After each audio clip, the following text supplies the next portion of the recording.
കർത്താവ് എല്ലാവരും ധാരാളമായി അനുഗ്രഹിക്കട്ടെ. 117 സങ്കീർത്തനം അതിൻ്റെ 1 വാക്യം, സകല ജാതികളുമായുള്ളവരെ യഹോവയെ സ്തുതിപ്പിൻ, സകല വംശങ്ങളുമായുള്ളവരെ അവനെ പുകഴ്ത്തുവിൻ. ചില ആളുകൾക്കൊരു സംശയമുണ്ട്, ഞങ്ങളെ വിളിച്ചാൽ കർത്താവായ യേശു കേൾക്കുമോ എന്ന്. കേൾക്കും. ആര് വിളിച്ചാലും തമ്പുരാൻ കേൾക്കും. ആര് സ്തുതിച്ചാലും കർത്താവ് അതിൽ സന്തോഷിച്ച് നമ്മളെ അനുഗ്രഹിക്കും. ആര് പ്രാർത്ഥിച്ചാലും ദൈവം അത് കേൾക്കും. കാരണം ആകാശവും ഭൂമിയും അതിലുള്ള സകലത്തിനെയും സൃഷ്ടിച്ചത് കർത്താവായ യേശുവാണ്. പലരും പറയുന്നുണ്ട് ഞങ്ങളാണ് എന്നൊക്കെ പറയുന്നുണ്ട്.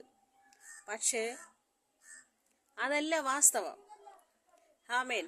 അതുകൊണ്ട് ആര് പ്രാർത്ഥിച്ചാലും അതിന് ദൈവം തമ്പുരാൻ കേൾക്കും. രണ്ടാമത്തെ കാര്യം, എല്ലാ ദിവസവും ഞാൻ പറഞ്ഞല്ലോ, നിങ്ങളെ വെറുതെ യേശുവേ എന്ന് വിളിച്ചാൽ മതി. അത് ഒരു അനുഗ്രഹമായി നിങ്ങളുടെ തലമേൽ, നിങ്ങളുടെ തലമുറയുടെ തലമേൽ വീഴും. എല്ലാ ദിവസവും ഞാൻ നിങ്ങളോട് പറഞ്ഞു, യഹോവ നല്ലവനല്ലോ, അവൻ്റെ സ്തുതി എന്നേക്കുമുള്ളതെന്ന്. ഞാൻ ഒരു ദിവസം എല്ലാ ദിവസവും ഞാനത് സ്തുതിച്ച് പറയാറുണ്ട്. അന്ന് മുതൽ എനിക്ക് ഉള്ളതിൻ്റെ ഇരട്ടി അനുഗ്രഹമാണ് എനിക്ക് ദൈവം തമ്പുരാൻ തരുന്നത്. ആമേൻ. ഞാൻ എല്ലാ ദിവസവും യഹോവ നല്ലവനല്ലോ, അവൻ്റെ എന്നേക്കുമുള്ളതെന്ന് സ്തുതിക്കാറുണ്ട്. നിങ്ങളും അങ്ങനെ ചെയ്യുക. കർത്താവ് നിങ്ങളുടെ പ്രശ്നങ്ങൾക്ക് മേൽ, പ്രതിസന്ധികൾക്ക് മേൽ വിടുതൽ നൽകി അനുഗ്രഹിക്കും.